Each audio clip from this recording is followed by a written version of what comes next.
Welcome to my channel EnglishWinglish.online.in।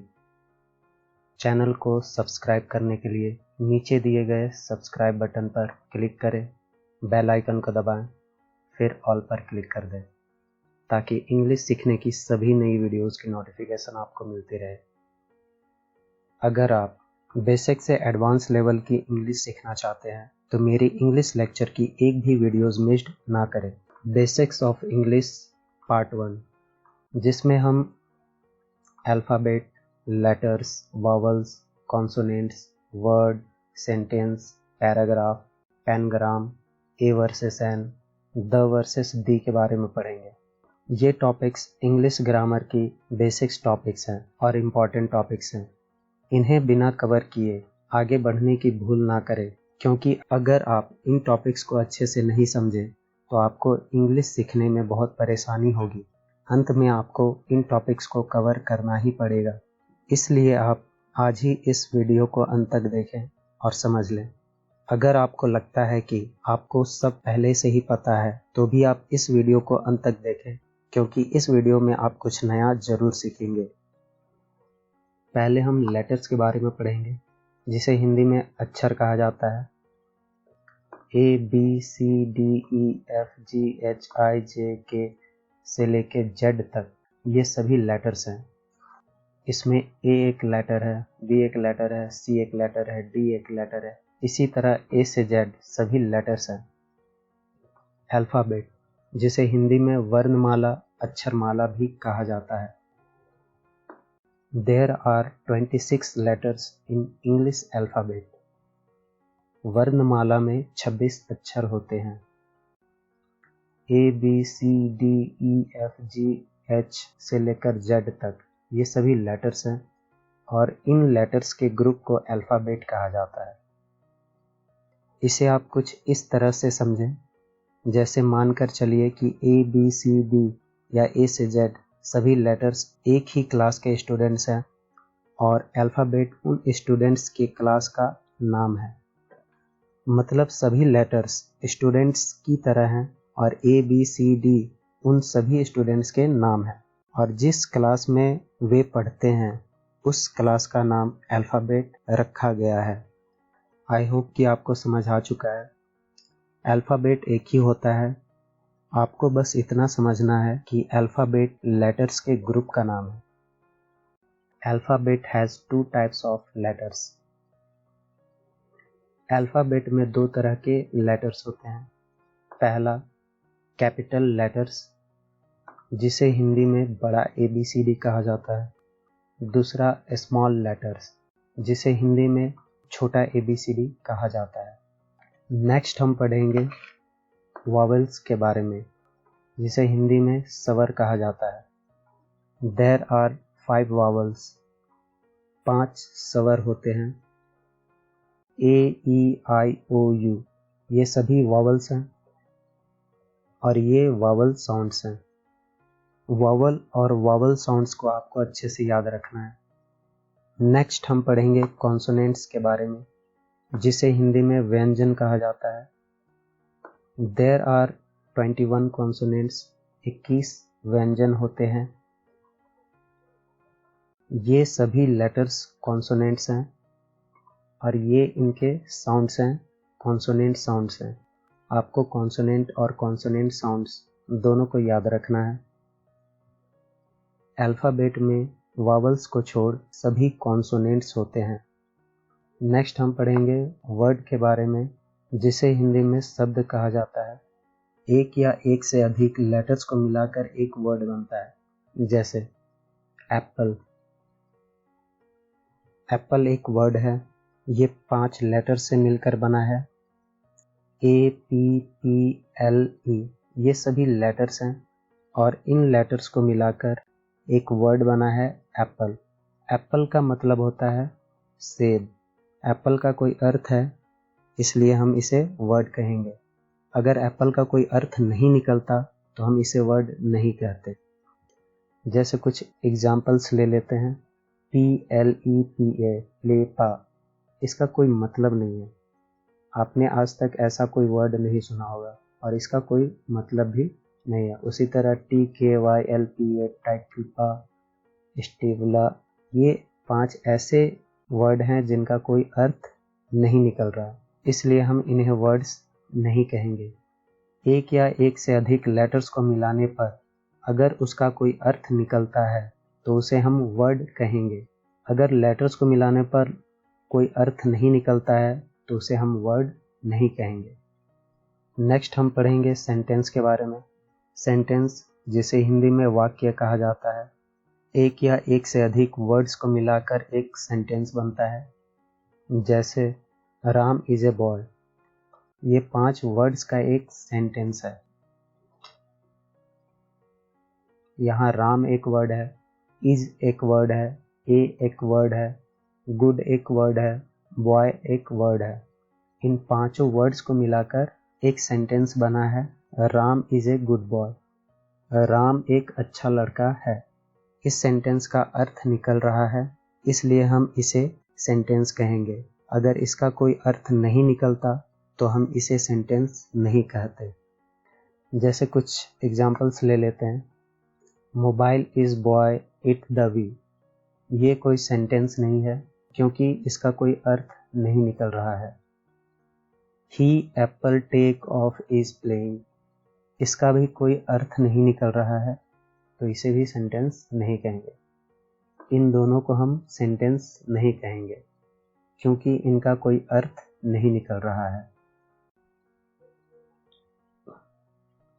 एक या एक से अधिक वर्ड्स को मिलाने पर अगर उसका कोई अर्थ निकलता है तो उसे हम सेंटेंस कहेंगे। अगर वर्ड्स को मिलाने पर कोई अर्थ नहीं निकलता है तो उसे हम सेंटेंस नहीं कहेंगे। सेंटेंस से रिलेटेड कुछ और चीज़ें हम जान लेते हैं। सेंटेंस बनाते समय आपको कुछ चीज़ों का ध्यान रखना पड़ेगा। जैसे we begin a new sentence with a capital letter. Sentence की शुरुआत हमेशा कैपिटल लेटर से ही किया जाता है। दूसरा, अगर सेंटेंस के बीच में कोई वर्ड प्रॉपर नाउन हो तो उस प्रॉपर नाउन का शुरुआत भी कैपिटल लेटर से ही होगा। वैसे प्रॉपर नाउन हमेशा कैपिटल लेटर से ही शुरू होता है। नाउन के चैप्टर में हम इसे डिटेल से समझेंगे। फिलहाल आप ये जान लें कि प्रॉपर नाउन किसे कहते हैं। प्रॉपर नाउन किसी व्यक्ति, जानवर, स्थान या वस्तु के विशेष नाम को प्रॉपर नाउन कहा जाता है। जैसे राम, सीता, ताजमहल, मुंबई, हिमालयाज, नर्मदा, टॉमी, ये सभी प्रॉपर नाउन्स हैं। अगर ऐसे प्रॉपर नाउन्स या कहे तो विशेष नाम, अगर कोई विशेष नाम किसी सेंटेंस के बीच में आता है तो उसका शुरुआत कैपिटल लेटर से ही होगा।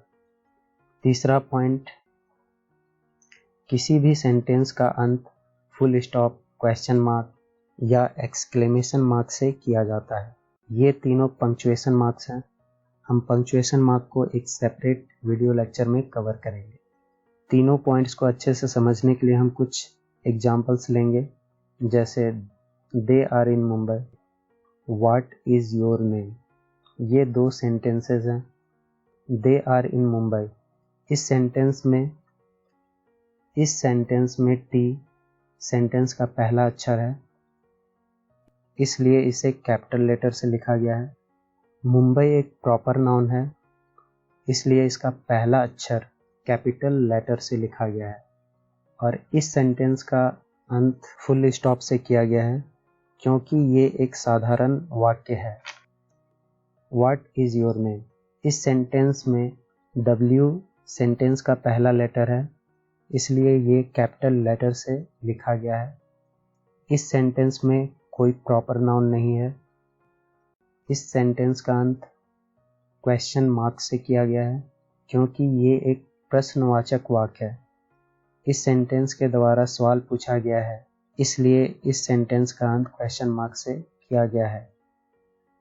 फुल स्टॉप, क्वेश्चन मार्क और एक्सक्लेमेशन मार्क को थोड़ा हम और डिटेल में जान लेते हैं। जैसे फुल फुल स्टॉप साधारण वाक्यों के अंत में लगाया जाता है। जैसे Ram is playing football, Ram football खेल रहा है। यह एक साधारण वाक्य है, इसलिए इसके अंत में फुल स्टॉप लगाया गया है। Question mark. क्वेश्चन मार्क हमेशा प्रश्नवाचक वाक्यों के अंत में लगाया जाता है। जैसे आर यू प्लेइंग फुटबॉल, क्या तुम फुटबॉल खेल रहे हो। इस वाक्य के जरिए सवाल पूछा गया है, इसलिए इसके अंत में क्वेश्चन मार्क लगाया गया है। तीसरा, एक्सक्लेमेशन मार्क। एक्सक्लेमेशन मार्क इच्छा सूचक वाक्यों के अंत में लगाया जाता है। इच्छा सूचक मतलब इमोशन। हम जब भी किसी से फेस टू फेस बात करते हैं तो हम अपने बातों के जरिए, हाव भाव के जरिए अपने इमोशन या इच्छा को बयां कर सकते हैं। लेकिन अगर हमें अपने इमोशंस या इच्छा को लिख कर बयां करना हो तो कैसे करेंगे? इसके लिए हम एक्सक्लेमेशन मार्क का यूज करते हैं। एक्सक्लेमेशन मार्क के जरिए हम अपने इमोशंस या इच्छा को लिख कर बयां कर सकते हैं। जैसे एग्जाम्पल के तौर पर ले लेते हैं कि राम और रवि दोनों व्हाट्सएप पे चैट कर रहे हैं और राम रवि से पूछता है कि can I come to play football, क्या मैं फुटबॉल खेलने आ सकता हूँ। तो रवि ने जवाब दिया श्योर, ज़रूर। रवि ने यहाँ एक्सक्लेमेशन मार्क का यूज़ किया है ताकि राम को ये पता चले कि अगर वो खेलने आता है तो उसे खुशी होगी। अभी तक आप समझ चुके होंगे कि फुल स्टॉप, क्वेश्चन मार्क और एक्सक्लेमेशन मार्क का कब और कहाँ यूज़ किया जाता है। अब आगे बढ़ते हैं। पैराग्राफ, जिसे हिंदी में अनुच्छेद कहा जाता है। एक या एक से अधिक सेंटेंसेस को मिलाकर एक पैराग्राफ बनता है। Example, The name of my friend is Manoj Kumar. He is the son of shopkeeper. His parents are very nice. He is 12 years old. He study in my class. He is very hard worker. He is a boy of strong character. So I like him most. ये एक paragraph है। इसमें 8 sentences हैं। 8 sentences को मिलाकर ये एक paragraph बना है। इस पैराग्राफ में अगर टोटल लेटर्स देखें तो 160 लेटर्स हैं, 46 वर्ड्स हैं, 8 सेंटेंसेस हैं और एक पैराग्राफ है। लेटर्स को मिलाकर एक वर्ड बनता है, वर्ड्स को मिलाकर एक सेंटेंस बनता है और सेंटेंसेस को मिलाकर एक पैराग्राफ बनता है। इसे आप याद रखें। अब हम पेनग्राम के बारे में जानेंगे। पेनग्राम क्या होता है? A sentence containing all the letters of the alphabet is known as pengram. जिस सेंटेंस में अल्फाबेट के सभी लेटर्स मौजूद हों, उस सेंटेंस को पेनग्राम कहा जाता है। एग्जाम्पल्स लेते हैं। Brown jars prevented the mixture from fizzing too quickly. दूसरा, two driven jokes help facts my big quiz. In sentences को अगर आप ध्यान से देखेंगे तो आपको ये पता चलेगा कि इन दोनों सेंटेंसेस में ए से जेड सभी लेटर्स मौजूद हैं। इसलिए इन दोनों सेंटेंसेस को हम पेनग्राम कहेंगे। अब हम कुछ ऐसे सवाल देखेंगे जो अक्सर लोगों के दिमाग में रहता है लेकिन कोई पूछता नहीं है। जैसे, क्या एक लेटर का एक वर्ड हो सकता है? तो इसका जवाब है यस। हाँ, एक लेटर का भी एक वर्ड हो सकता है। जैसे एग्जाम्पल लेते हैं, Ram is a good boy. वैसे ए एक लेटर होता है लेकिन इस सेंटेंस में ए एक वर्ड का काम कर रहा है। दूसरा सवाल, क्या एक वर्ड का एक सेंटेंस हो सकता है? तो इसका जवाब भी यस है। हाँ, एक वर्ड का भी एक सेंटेंस हो सकता है। जैसे एग्जाम्पल लेते हैं, जैसे ए ने बी से पूछा इज राम प्लेइंग, क्या राम खेल रहा है? तो बी ने जवाब दिया नो, नहीं। नो एक वर्ड है लेकिन यहाँ ये एक सेंटेंस की तरह काम कर रहा है। जैसे ए ने पूछा बी से कि इज राम प्लेइंग, क्या राम खेल रहा है, तो बी ने जवाब दिया नो, नहीं। सिर्फ नो बोलने से ए को अपना आंसर मिल गया, इसलिए नो यहाँ एक सेंटेंस की तरह काम कर रहा है। ये अपने आप में ही एक पूरा का पूरा सेंटेंस है। तीसरा सवाल देखते हैं। जैसे क्या एक सेंटेंस का एक पैराग्राफ हो सकता है? तो इसका जवाब भी यस है। हाँ, एक सेंटेंस का भी एक पैराग्राफ हो सकता है। एग्जाम्पल लेते हैं। जैसे like all animals, human beings need food in order to live because every part of the body needs a steady supply of food so that it can work properly. But first the food has to be broken down through a process called digestion so that it can dissolve in the blood and travel around the body. ये एक sentence का एक paragraph है, क्योंकि इसके बीच में आपको कहीं फुल स्टॉप नहीं दिखाई देगा, डायरेक्ट यहाँ फुल स्टॉप है, यानी ये सेंटेंस डायरेक्ट यहाँ खत्म हो रहा है। इसका मतलब यह है कि यह एक सेंटेंस का एक पैराग्राफ है। नेक्स्ट हम ए वर्सेस एन के बारे में पढ़ेंगे। यहाँ हम देखेंगे कि किन वर्ड्स के पहले ए लगाया जाता है और किन वर्ड्स के पहले एन लगाया जाता है। जैसे if next word starts with vowel sound, then उसके पहले हम एन लगाएंगे। If next word starts with consonant sound, then उसके पहले हम ए लगाएंगे। अगर अगला वर्ड वावल साउंड से शुरू होता है तो उस वर्ड के पहले हम एन लगाएंगे। अगर पहला वर्ड कॉन्सोनेंट साउंड से शुरू होता है तो उस वर्ड के पहले हम ए लगाएंगे। यहाँ वावल या कॉन्सोनेंट की बात नहीं हो रही है, यहाँ वावल साउंड और कॉन्सोनेंट साउंड की बात हो रही है। इसे एग्जाम्पल के साथ समझते हैं। जैसे ए ई आई ओ यू, ये वावल्स हैं और ये वावल साउंड्स हैं। इन साउंड्स को आपको अच्छे से याद रखना है, क्योंकि ए और एन का पूरा गेम इन्हीं साउंड्स पर निर्भर है। अब कुछ एग्जाम्पल्स देख लेते हैं। जैसे दिस इज ए बुक, यहाँ बुक एक वर्ड है। अब इसके पहले हम ए ही क्यों लगाएंगे, एन क्यों नहीं? तो बुक का हमें पहला लेटर देखना है, यानी कि बी। बी एक कॉन्सोनेंट है और इसका जो साउंड आ रहा है वो है ब का, बुक, ब का साउंड। तो अब हम इस ब को वावल साउंड्स में चेक करेंगे कि ये यहाँ ब है कि नहीं। तो ब वावल साउंड में नहीं है, मतलब ब एक कॉन्सोनेंट साउंड है और हमें ये पता है कि कॉन्सोनेंट साउंड्स के पहले हमें ए लगाना है, इसलिए हम बुक के पहले ए लगाएंगे। ये आप याद रखें कि यहाँ वावल या कॉन्सोनेंट की बात नहीं हो रही है, यहाँ वावल साउंड और कॉन्सोनेंट साउंड की बात हो रही है। दूसरा एग्जाम्पल लेते हैं।